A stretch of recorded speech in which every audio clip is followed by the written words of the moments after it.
हमें कई सारे इलेक्ट्रॉनिक्स प्रोजेक्ट्स को बनाने हैं और इसीलिए हमें इलेक्ट्रॉनिक्स का समझ होना बिल्कुल ज़रूरी है, वरना हम कैसे इसको बनाएंगे। वैसे इलेक्ट्रॉनिक्स बहुत है, पर बेसिक्स पे कुछ इलेक्ट्रॉनिक्स है जो कि है रजिस्टर्स, फिर कैपेसिटर्स है, इंडक्टर्स है और ट्रांसफार्मर्स है। इसको पैसिव बोलते हैं। ऐसे मैं भी पहली बार सुन रहा हूँ, मतलब सर्च किया मैं ऐसा करके कुछ, तो यहाँ पे पैसिव कंपोनेंट्स आया है। इसका मतलब मुझे एक्चुअल में नहीं पता। पर एक्टिव कंपोनेंट्स में डायोड्स है और ट्रांजिस्टर्स है और इंटीग्रेटेड सर्किट आईसीस है, और ये तो अदर्स में आ जा रहे हैं सब, बहुत सारे अलग अलग चीज़। बेसिक इलेक्ट्रॉनिक कंपोनेंट्स, ये रिलेस वगैरह है, हाँ ये सब है। एक सेकंड, रिलेस, बैटरीज और भी है क्या, diodes, light emitting diode, transformers, electronic component, electronic capacitor, एक सेकेंड, चोक्स, मल्टीमीटर, ठीक है। सो हमें रजिस्टर समझ में आता है कि रेजिस्टेंस कैसे काम करता है, हमें वो भी समझ में आ रहा है। कैपेसिटर में थोड़ा कन्फ्यूजन था, फिर भी हम बोल सकते हैं कि हमें अभी समझ है। पर कैपेसिटर का जो वर्किंग है, फिर मुझे लग रहा है थोड़ा सा डाउट है मुझे कि कैपेसिटर काम कैसे कर रहा है। इंडक्टर एक कॉइल होता है जो कि मैग्नेटिक फील्ड बनाता है। ट्रांसफार्मर्स तो हमें पता ही है, तो ये भी हमें क्या बोलते हैं, कॉइल बोल सकते हैं। ये जो है इसका वैल्यू जो भी होता है मीन्स 24 वोल्ट होता है, और इस पे यूएफ इसका रेटिंग होता है, ऐसा यूएफ करके रेटिंग होता है, वो चीज़ नहीं पता हमें कि। और डायोड का भी मैं रेटिंग चेक नहीं किया कि उसको रेटिंग कैसे होता है, डिसाइड कैसे होता है कि ये इस रेटिंग का है। मे भी डायोड का भी रेटिंग्स होगा। एक सेकेंड, क्या तुम मुझे बता सकते हो कि डायोड का जो कैपेसिटी है उसको कैसे नापा जाता है? किसी डायोड की क्षमता को आमतौर पे उसकी वोल्टेज और करंट की रेटिंग के माध्यम से नापा जाता है। वोल्टेज रेटिंग वो अधिकतम वोल्टेज है जिसे डायोड सह सकता है, और करंट रेटिंग वो अधिकतम करंट है जिसे वो संभाल सकता है। इसके अलावा इसकी क्षमता नापने के लिए फॉरवर्ड वोल्टेज ड्रॉप और रिवर्स रिकवरी टाइम जैसे पैरामीटर भी महत्वपूर्ण होते हैं। यदि आप चाहें तो मैं आपको विशेष रूप से डायोड की क्षमता मापने की प्रक्रिया के बारे में और विस्तार से बता सकता हूं। क्या आप इसमें रुचि रखते हैं? हाँ, तो मुझे ये बताओ कि मैं क्या सर्च करूं कि मुझे मिल जाए कि डायोड का रेटिंग कैसे नापते हैं, या फिर वो डायोड का रेटिंग होता क्या है? डायोड की क्षमता आमतौर पे उसकी वोल्टेज और करंट रेटिंग के माध्यम से नापा जाता है।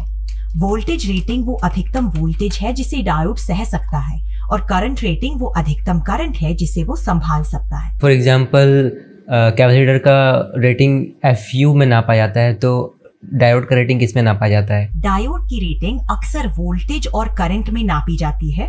वोल्टेज रेटिंग ये दर्शाती है कि डायोड अधिकतम कितनी वोल्टेज सहन कर सकता है। ओके, मैं समझ गया। वो उसका कोई ऐसा रेटिंग नहीं है, बस उसको वोल्टेज से नापा जाता है।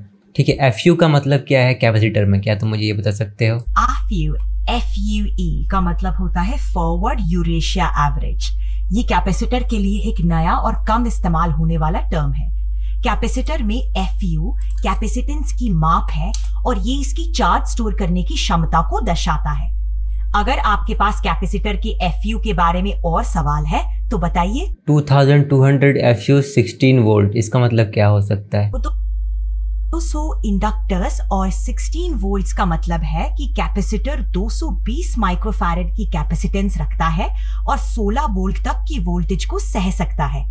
इसका मतलब है कि यह 16 वोल्ट तक की वोल्टेज पर चार्ज स्टोर कर सकता है। 2200 FU, इसका मतलब मुझे समझा तुम। 220 माइक्रोफैराड 16 वोल्ट्स का मतलब है कि कैपेसिटर की क्षमता 220 माइक्रोफैराड है, और ये अधिकतम 16 वोल्ट की वोल्टेज सह सकता है। 2200 लिखा है यहाँ पे। 2 माइक्रोफैराड का मतलब है कि कैपेसिटर की क्षमता 4700 FU 25 वोल्ट। इसका मतलब है कि कैपेसिटर 4700 माइक्रोफैरेड की कैपेसिटेंस रखता है, और ये 25 वोल्ट तक की वोल्टेज सह सकता है। माइक्रोफैरेड क्या चीज होता है? माइक्रोफैराड कैपेसिटर की कैपेसिटेंस मापने की एक इकाई है जो ये दर्शाता है कि एक कैपेसिटर कितना चार्ज स्टोर कर सकता है। तो ये सब बातें करने के बाद मुझे यही रियलाइज हो रहा है कि मुझे कैपेसिटर के बारे में कुछ भी नहीं पता। रेजिस्टेंस के बारे में मुझे जो भी समझ में आया अभी तक वही समझ में आया है, डायोड्स के बारे में कुछ भी नहीं पता। तो मुझे अभी समझना पड़ेगा FU क्या चीज़ है। और FU का मतलब अभी हमने जो समझा है वो ये है कि चार्ज, कितना चार्ज स्टोर कर सकता है कैपेसिटर, फ़ारेनहाइट्स ऐसा कुछ था शायद। ठीक है, तो हम इसको समझेंगे।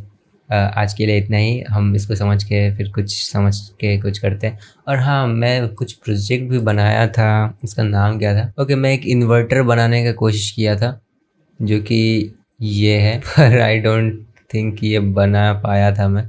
ठीक है, मैं इसको फिर से एक बार कोशिश करके देखूँगा कि ये बनेगा या फिर नहीं। बन जाएगा तो फिर मज़ा ही आ जाएगा, क्योंकि मैंने अभी तक कुछ प्रैक्टिकली कुछ बनाया नहीं है।